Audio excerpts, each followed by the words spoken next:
पूर्ण परमात्मा, सर्वश्रेष्ठी रचनाहार कबीर देव प्रत्येक युग में इस धरा पर अवतरित होते हैं और एक आम जनसाधारण की तरह लीला करते हुए अपने वास्तविक घर यानी सतलोक की जानकारी भक्त समाज को देते हैं। किंतु उस समय हर कोई परमेश्वर को नहीं पहचान पाता। आज से लगभग 624 वर्ष पूर्व भी पूरी सृष्टि को बुनने वाले पूर्ण परमात्मा कबीर साहिब जी ने काशी नगर की चुलाहा बस्ती में एक टूटी सी झोपड़ी में 120 वर्ष तक कपड़ा बुनने की लीला करते हुए अपने तत्व ज्ञान व सतलोक की महिमा का गुणगान किया और समाज में फैले पाखंडवाद को खत्म कर भक्त समाज को एक सत्य भक्ति प्रदान की, जिसके करने से लोगों को परमात्मा वाले लाभ प्राप्त होने लगे, जिससे प्रभावित होकर उस समय हिंदू और मुसलमान दोनों धर्म के 64 लाख की संख्या में श्रद्धालु कबीर परमेश्वर जी के शिष्य हुए। वहीं दूसरी तरफ कबीर परमेश्वर जी को एक आम भक्त, संत व गरीब जुलाहा समझ उस समय के मुल्ला, काजी, पंडित और ब्राह्मण कबीर साहिब जी की महिमा चारों तरफ फैलते हुए देख ईर्ष्यावश आए दिन उन पर जुल्म करने की असफल कोशिश करते ही रहते थे। उन्हीं में से एक थी राजा सिकंदर लोधी के धार्मिक वीर शेख तकी द्वारा काशी में भंडारे की झूठी चिट्ठियां डालकर परमेश्वर कबीर जी को बदनाम करने की साजिश। इस कबीर ने तो हम सभी का जीना हराम कर रखा है। हमने उसे मारने की कितनी बार कोशिश कर ली, लेकिन वो हर बार किसी न किसी तरह बच ही जाता है। अब नहीं बच पाएगा। अब की बार मैं ऐसा पैंतरा फेंकूंगा कि उसे काशी छोड़कर भागना ही पड़ेगा। ऐसा क्या सोचा है पीर जी? पास आओ।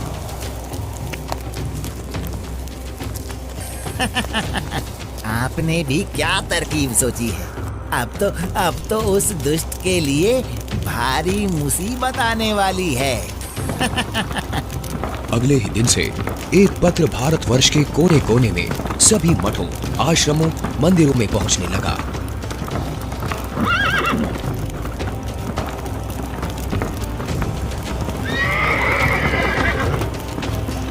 पत्र में लिखा था, मान्यवर कबीर सेठ पुत्र नूर अली अंसारी, जुलाहों वाली कॉलोनी, काशी शहर में 3 दिन का धर्म भोजन भंडारा कर रहे हैं, जिसमें सर्व साधु संत आमंत्रित हैं। भंडारे में प्रतिदिन प्रत्येक भोजन के बाद 1 सोने की मोहर व 2 हर दक्षिणा में दी जाएगी। भोजन में लड्डू, जलेबी, हलवा, खीर, दही बड़े, मालपुए, रसगुल्ले आदि आदि सब मिष्ठान खाने को मिलेंगे और साथ में सूखा सीधा भी दिया जाएगा। सभी शिष्यों को बता दो, भंडारे में सभी को चलना है।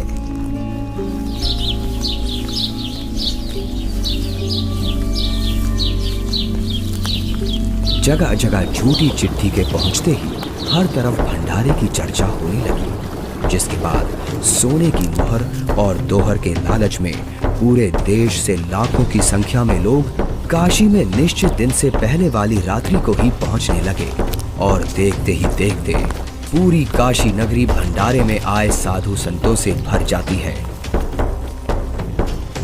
अरे भक्तों, आज इतनी भीड़ कैसे लगी है? तुम किस नींद में सोए हुए हो? तुम्हें पता नहीं, यहाँ काशी में कबीर नाम का सेठ 3 दिन का भंडारा कर रहे हैं, जिसमें प्रत्येक भोजन के साथ 1 सोने की मोहर व दोहर भी दी जाएगी। आपको कोई निमंत्रण पत्र मिला है? हाँ, ये देखो चिट्ठी। ये जरूर किसी की बदमाशी है। मुझे जल्दी से गुरुदेव को सब बताना चाहिए। गुरुदेव, गुरुदेव, गुरुदेव। क्या हुआ रविदास? गुरुदेव, आज तो अपनी काशी छुटेगी। उन दुष्टों ने तो हद कर दी। आपके नाम की झूठी चिट्ठी बंटवा रखी है कि कबीर सेठ पुत्र नीरू 3 दिवसीय भंडारा करेगा, जिसमें प्रत्येक भोजन के बाद खाने वाले को 1 सोने की मोहर और एक दोहर भी दी जाएगी। अच्छा, और अब उस झूठी चिट्ठी को लेकर लाखों की तादाद में लोग भंडारे के लिए आए हुए हैं। रविदास, आज तो सारी सीमाएं पार कर दी हैं उन नादानों ने। मैं गरीब आदमी, मेरे पास तो अपने परिवार के लिए ही मुश्किल से अनाज होता है। इतने लोगों को मैं कहाँ से भोजन खिलाऊंगा? आप अंदर से दरवाजा बंद कर लो और कोई भी आए तो खोलना मत। जब कोई नहीं मिलेगा तो थक हार कर अपने आप वापस चले जाएंगे। गुरुदेव, ये नकली धर्म के ठेकेदार रोज आपके खिलाफ कुछ ना कुछ षड्यंत्र रचते ही रहते हैं। कोई बात नहीं रविदास, जैसे तैसे आज का दिन और निकाल लेते हैं। रात को निकल जाऊंगा मैं अपने परिवार को लेकर कहीं दूर। तंग आ चुका हूं मैं इनके इन रोज रोज के कारनामों से। मैं बोलता सच्चाई हूं और ये समझते उसको निंदा है। आ जाओ रविदास, बैठ जाओ। दोनों भगवान को याद करते हैं। आपत्ति के समय उसी को याद करना चाहिए। वही सबकी लाज रखते हैं, हमारी भी रखेंगे। जिसके बाद परमेश्वर कबीर जी अपने 2 रूप धारण कर एक रूप में तो रविदास जी के साथ झोपड़ी में विराजमान रहते हैं तथा दूसरे रूप में ऊपर सतलोक में पहुंच जाते हैं।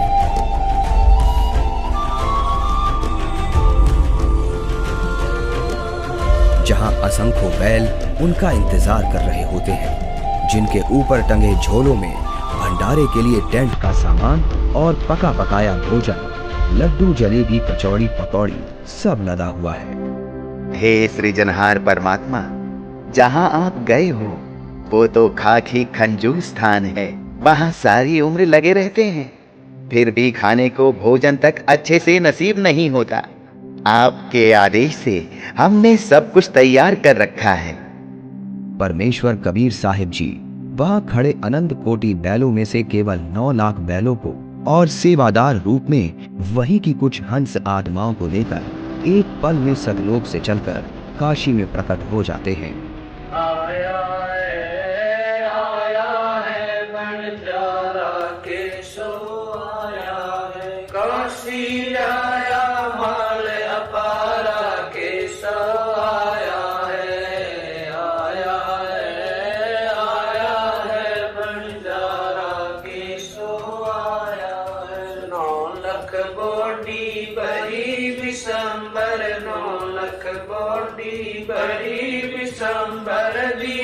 कबीर भंडारा के सो आया है, आया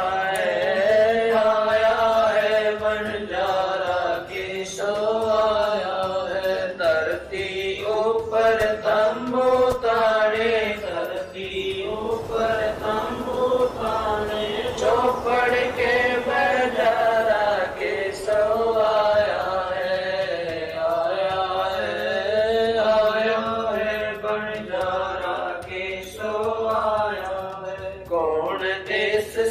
बालद आई, कौन देश से बालद आई, ना कहीं बंधाने वाला के सो आया है, आया है बंजारा के सो आया है। अपरम पार पार गत तेरी, अपरम पार पार गत तेरी, कित उतरी दलधारा के सो आया है, आया है बंजारा के सो आया है। साहूकार नहीं कोई जाके, साहूकार नहीं कोई जाके, काशी नगर मजारा के सो आया है,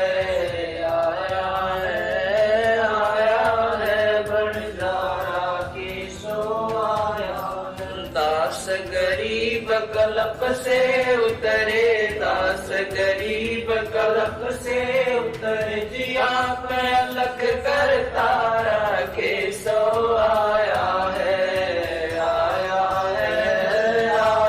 है बंजारा के सो आया है। दास गरीब कलप से उतरे, दास गरीब कलप से उतरे, आप अलग करता राकेशो आया है, आया है, आया है भंडारा केशो आया है।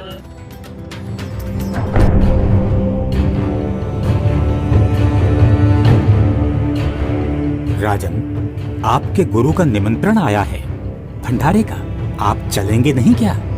गुरुदेव भंडारा करें और मैं न जाऊं, मैं अवश्य चलूंगा। काशी चलने की तैयारी की जाए।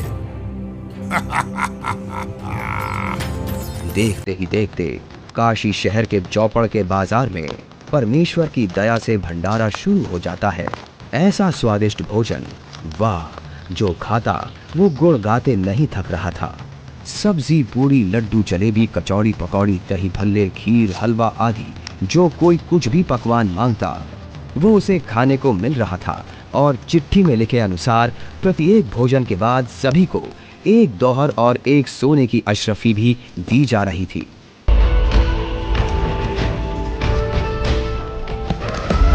उधर से दिल्ली के बादशाह सिकंदर लोधी भी, जो परमेश्वर कबीर जी का शिष्य हो चुका था, अपने धार्मिक पीर शेख तकी के साथ भंडारे में पहुंच जाता है। अरे ये क्या हो रहा है? ये भंडारा कैसे चल रहा है? भंडारे में परमेश्वर कबीर साहिब जी की जय जयकार सुनकर जहां शेख तकी ने सोचा तो था कि कबीर अपनी झोपड़ी छोड़कर भाग गया होगा और लोग उसको गाली दे रहे होंगे, किंतु उसके विपरीत भंडारा चलते देख शेख तकी के तो तन बदन में आग लग गई। हे भक्तों, कबीर साहिब जी किधर हैं?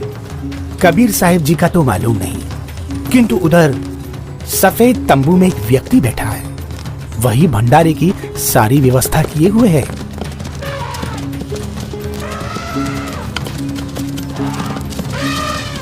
ये भंडारा कैसे चल रहा है?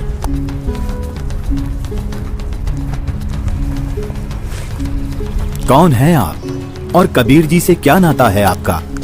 मैं एक बंजारा हूँ और कबीर जी मेरे पगड़ी बदल मित्र हैं। उनका संदेश मेरे पास गया था कि एक छोटा सा भंडारा करना है, थोड़ा सामान लेते आइएगा। और भंडारा चल रहा है। 18 लाख आदमी भोजन कर रहे हैं, ये इसे छोटा सा भंडारा कह रहा है। कबीर जी कहाँ हैं? वो क्यों नहीं आए? हे राजन, उनका दास जो बैठा है, उनको तकलीफ उठाने की क्या आवश्यकता? आप भोजन ग्रहण कीजिए। नहीं नहीं, भोजन भंडारा तो मैं गुरुदेव के दर्शनोपरांत ही करूंगा।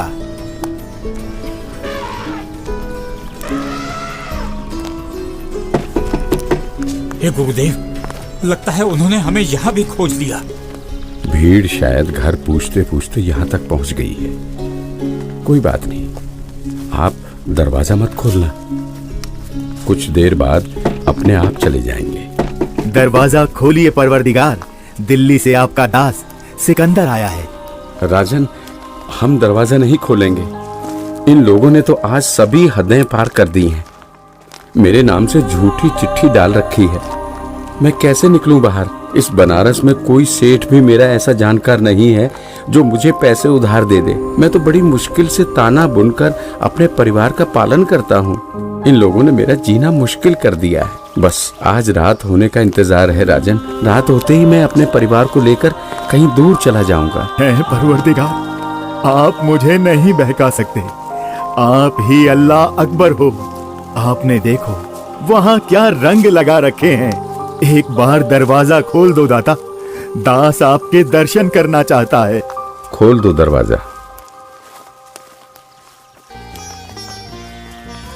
राजा सिकंदर लोधी के आग्रह करने पर परमेश्वर कबीर जी जैसे ही भंडारे में चलने के लिए खड़े होते हैं, तभी उनके सर पर अपने आप ही हीरे पन्ने से जड़ा हुआ एक बहुत ही सुंदर मुकुट आ जाता है और कुटिया से बाहर निकलते ही उस परम पिता पर आसमान से फूलों की वर्षा होने लगती है। रविदास जी, आज ये सेवा मुझ दास को दे दीजिए। आप तो रोजाना करते हो।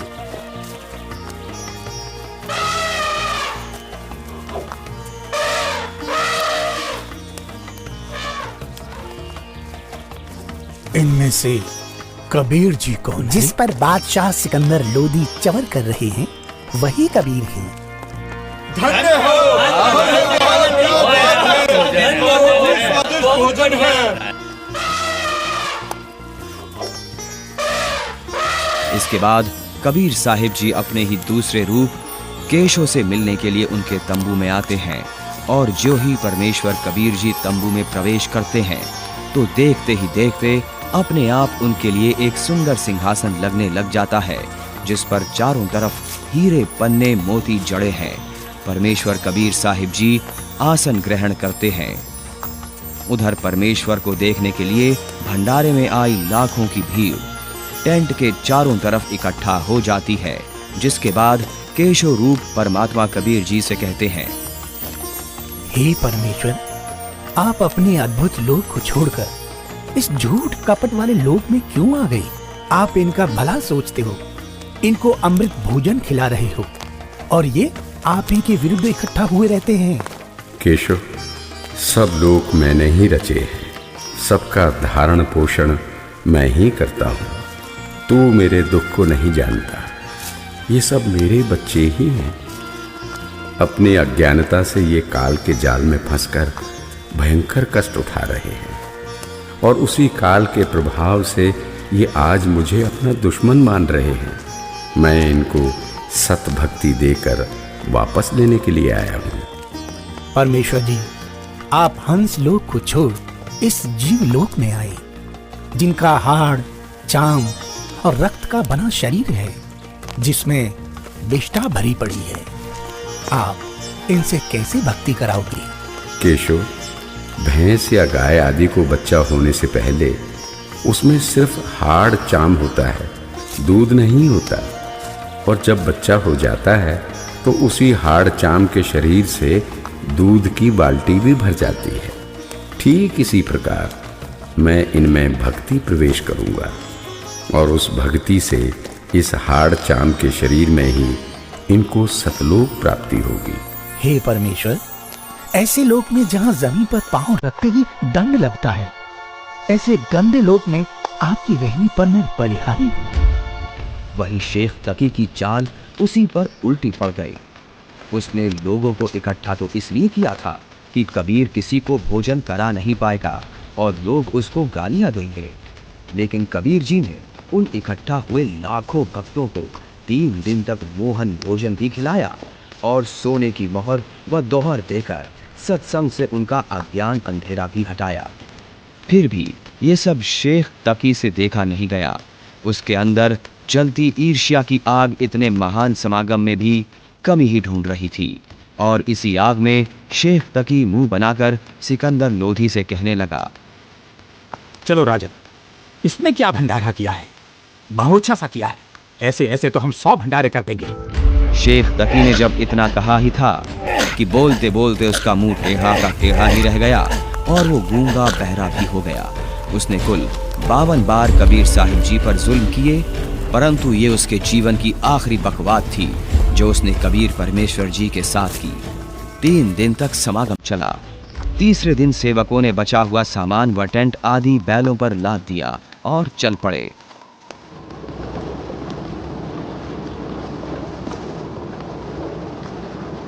गंगा में पानी ज्यादा है, इसे अभी पार नहीं किया जा सकता। हाँ हाँ, अभी मत जाओ। बंजारे और बैल जैसे ही गंगा के किनारे पहुंचे तो गंगा का पानी एकदम कम हो जाता है और फिर सारे बैल निकल जाते हैं, जिसके बाद गंगा का पानी फिर से ओवरफ्लो होकर बहने लगता है, जिसे देख वहां खड़ी भीड़ आश्चर्यचकित रह जाती है। जाइए केशव, कहीं आपके बंजारे दूर ना निकल जाएं।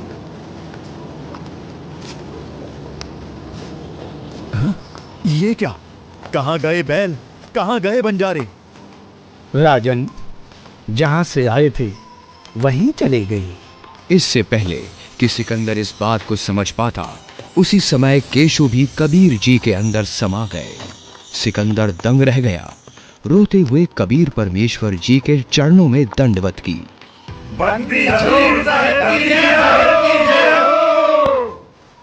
इस प्रकार परमेश्वर कबीर साहिब जी ने उन दुष्टों की इस साजिश को भी नाकाम करते हुए ये लीला की और भक्त समाज के सामने एक उदाहरण पेश किया कि चाहे कोई गरीब हो या अमीर, भगवान की भक्ति हर इंसान कर सकता है। जैसे मैंने कपड़ा बुनकर अपना व अपने परिवार का पेट पाला और भक्ति भी की, तो समय आने पर परमात्मा ने मेरी लाज भी रखी। उसी प्रकार आप भी मुझ पर यानी परमात्मा पर विश्वास करो और भक्ति करो। फिर देखना, जब कभी भी आपको मेरी आवश्यकता होगी तो मैं आगे खड़ा मिलूंगा। पर्वत पर्वत मैं फिरा, कारण अपने राम सही के संत मिले, जिन सारे सब काम सच्चा है। अभी आपने देखी सत्य घटना पर आधारित 2D एनिमेशन वीडियो। अब सुनिए परमेश्वर कबीर जी और उन्हीं के रूप में आए केशव बंजारा जी की वार्ता की पूरी कथा का सार अमृतवाणियों के द्वारा संत रामपाल जी महाराज के मुखारविंद से। चौपड़ के बाजार फिर कर आए के सो पास, गरीबदास कुर्बान गति क्या क्या कहूँ विलास। पाट पटंबर बस गए ऊपर हीरे लाल, गरीबदास साहेब धनी डाये मुक्ता माल। केसो और कबीर का तंबू माई मिलाप, गरीबदास 8 पैर लग गोष्ठी निजगर गाप। केसो कहत कबीर से पूछत बाता बीन, गरीबदास क्यों उतरे ऐसे मुल्क मलीन। 100 योजन पर लगत है या दुनिया की गंद, गरीबदास के सो कहे आड़ चाम का फंद। सुन कबीर सुर भेद हूँ के सो कष्ट करंत, गरीबदास गंदे मनुष्य मेला आन भरंत। बिष्टा जिनके देह में मगन फिरे दिन रात, गरीबदास के सो कहे जिन सिर यम की घात। सुन कबीर मन भावने तुम्हारी बात अगाध, गरीबदास के सो कहे तुमसे तुम ही साध। धन कबीर कुर्बान जा ऐसी रहनी तुम्हार, गरीबदास के सो कहे छोड़िए गंदा संसार। नरक भरे तिस उदर है रुदर भरी सब देह, गरीबदास के सो कहे या मनुष्य मुखे है। राम नाम कैसे भोर नरक नगीन शरीर, गरीबदास के सो कहे विलंबे कहाँ कबीर। दम बिन दे ही सही नहीं जमी आसमान, गरीबदास के सो कहे जहाँ रहन स्थान। हीरे पीले मोती जहाँ हीरे बदन सफेद, गरीबदास के सो कहे सुनो देश का भेद। लाल श्याम जहाँ रतन है नहीं भौतिक आकार, गरीबदास के सो कहे चल कबीर परिवार। सुन के सो अब वंदना कह कबीर संदेश, गरीबदास लोक में है हमारा परवेश। आड़ चाम की देही में दूध रतन सरवंत, गरीबदास घट पिंड में ऐसे है भगवंत। तन दूधी को पाड़ कर जय कोई देखे दूध, गरीबदास उस पिंड में आड़ चाम और गूद। हमरे ही हुनियारे है अमरा सर्जनहार, गरीबदास विधि भेद सुन खुला मुक्ति द्वार। युग 70 हम ज्ञान दिया जीवन समझा एक, गरीबदास घर घर फिरे दरे कबीरा भेख। 70 युग सेवन किए किन न बुझी बात, गरीबदास में समझात हूँ मोहे लगावे लात। कल्प कोटि युग बीतिया हम आए हर बेर, गरीबदास के सो सुनो देन भक्ति की टेर। स्वर्ग मृत्यु पाताल में हम बैठे कई बार, गरीबदास घर घर से जा मार मार के मार। हमारी जात अपूर्वी पूरब रहनी हमारे, गरीबदास कैसे जोड़े पश्चिम के कतार। हम हैं ठेठ पूरब के उतरे ओगट घाट, गरीबदास जीव दक्षिण के यो नहीं मिलती साट। हम पूरब के पूर्वी उत्तर देश उतरंत, गरीबदास जीव दक्षिण के यो नहीं संग चलंत। जिन्हों हमारी सीख ली काटू जरा मण जंजीर, गरीबदास के सो सुने ऐसे कहे कबीर। फिर बाजी विद न रचे वह नी जीव अवंत, गरीबदास सत्यलोक में अमर प्रतापावंत अनंत कोट बाजी जहाँ रचे सकल ब्रह्मंड। गरीबदास मैं क्या करूं काल कर जीव खंड। किलों काल निकंद हूँ जीव विध्वंस नहीं होए। गरीबदास दुल्ला कहे शब्द न बूझे कोए। मनुष्य जीव क्या बात है पशु पक्षी परवाह ने। गरीबदास दुल्ला कहे करहूं हंस अमान। मैं बंजारा आदि का यही हमारी साट। गरीबदास जी अबे करूं बोर न आवे बाट। एक गाड़ा एक जलाइए यानी मोए सुहाए। गरीबदास सतलोक में देवों जीव पहुँचाए। सोन कबीर के शोक है जो कुछ करो शौकीन। गरीबदास मुख्तार तुम ही दीन वे दीन। सुन सतगुर तो से कहूँ तुम हो दीन दयाल। गरीबदास आदीन में तुम साहिब अब्दाल। अनंत कोटि ब्रह्मांड को तारत लगे नेवार। गरीबदास के शोक है तुम ही दारमदार। तुम ही दारमदार हो यहाँ कल्प नहीं इंच। गरीबदास के शोक है सब तुमरे ही परपंच। के सोचले सौदाम को 9 लाख बोली लीन। गरीबदास बंधन किया बाजत है सुरबीन। के सो और कबीर जित मिलत बेता एक। दास गरीब कबीर हरि धरते नाना भेख। बंजारे और बैल सब लाए थे भरमाल। गरीबदास सतलोक को चले गए तत्काल।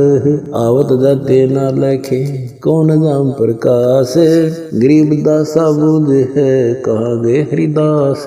हरि में हरि के दास है दासन के हरि पास। गरीबदास पद अगम गति सात की उदास। चलो सिकंदर बादशाह क्यों व्यर्था भक्त गमाए। गरीबदास उस पीर के तन मन लगी भाए। जेता शहर कबीर का हमरे बहुत अनेक। गरीबदास से तक के लगी जुबान मेख। गूंगा भया बोले नहीं जवाब जुबान। गरीबदास मारा पड़ा बिन ही करो कमान। एता दोष दरे कहाँ दग्ध जमी आसमान। गरीबदास गूंगा भया बहरा हुआ कान। ये 2D एनिमेशन संत रामपाल जी महाराज के सत्संग प्रवचनों का अंश मात्र है। संपूर्ण आध्यात्मिक ज्ञान प्राप्त करने के लिए अवश्य सुनिए संत रामपाल जी महाराज जी के मंगल प्रवचन।